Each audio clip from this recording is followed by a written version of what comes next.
شروع اللہ کا نام لے کر جو بڑا مہربان نہایت رحم والا ہے۔ اے پیغمبر صلی اللہ علیہ وآلہ وسلم، لوگوں سے کہہ دو کہ میرے پاس وحی آئی ہے کہ جنوں کی ایک جماعت نے اس کتاب کو سنا تو کہنے لگے کہ ہم نے ایک عجیب قرآن سنا جو بھلائی کا رستہ بتاتا ہے، سو ہم اس پر ایمان لے آئے، اور ہم اپنے پروردگار کے ساتھ کسی کو شریک نہیں بنائیں گے، اور یہ کہ ہمارے پروردگار کی شان بہت بلند ہے، وہ نہ بیوی رکھتا ہے نہ اولاد، اور یہ کہ ہم میں سے کوئی بے وقوف اللہ کے بارے میں جھوٹ گھڑتا ہے، اور ہمارا یہ خیال تھا کہ انسان اور جن اللہ کی نسبت جھوٹ نہیں بولیں گے،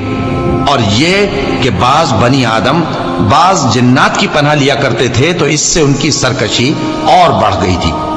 اور یہ کہ ان کا بھی یہی اعتقاد تھا جس طرح تمہارا تھا کہ اللہ کسی کو نہیں زندہ کرے گا،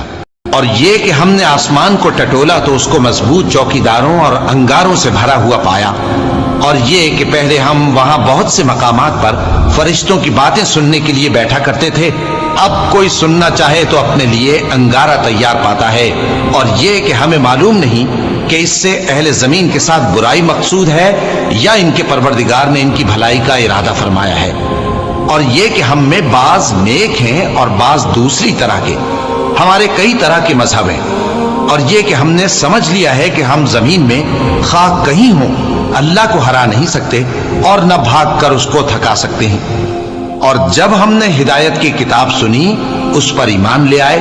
سو جو شخص اپنے پروردگار پر ایمان لاتا ہے تو اس کو نہ نقصان کا خوف ہے نہ کسی طرح کے ظلم کا، اور یہ کہ ہم میں بعض فرما بردار ہیں اور بعض نافرمان ہیں، تو جو فرما بردار ہوئے وہ سیدھے رستے پر چلے، اور جو نافرمان ہوئے وہ دوزخ کا ایندھن بنے۔ اور اے پیغمبر صلی اللہ علیہ وآلہ وسلم، یہ بھی ان سے کہہ دو کہ اگر یہ لوگ سیدھے رستے پر رہتے تو ہم ان کے پینے کو بہت سا پانی دیتے تاکہ اس سے ان کی آزمائش کریں، اور جو شخص اپنے پروردگار کی یاد سے منہ پھیرے گا وہ اس کو سخت عذاب میں داخل کرے گا۔ اور یہ کہ مسجدیں خاص اللہ کی ہیں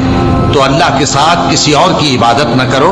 اور جب اللہ کے بندے یعنی یہ پیغمبر صلی اللہ علیہ وآلہ وسلم اس کی عبادت کو کھڑے ہوئے تو کافر ان کے گرد ہجوم کر لینے کو تھے۔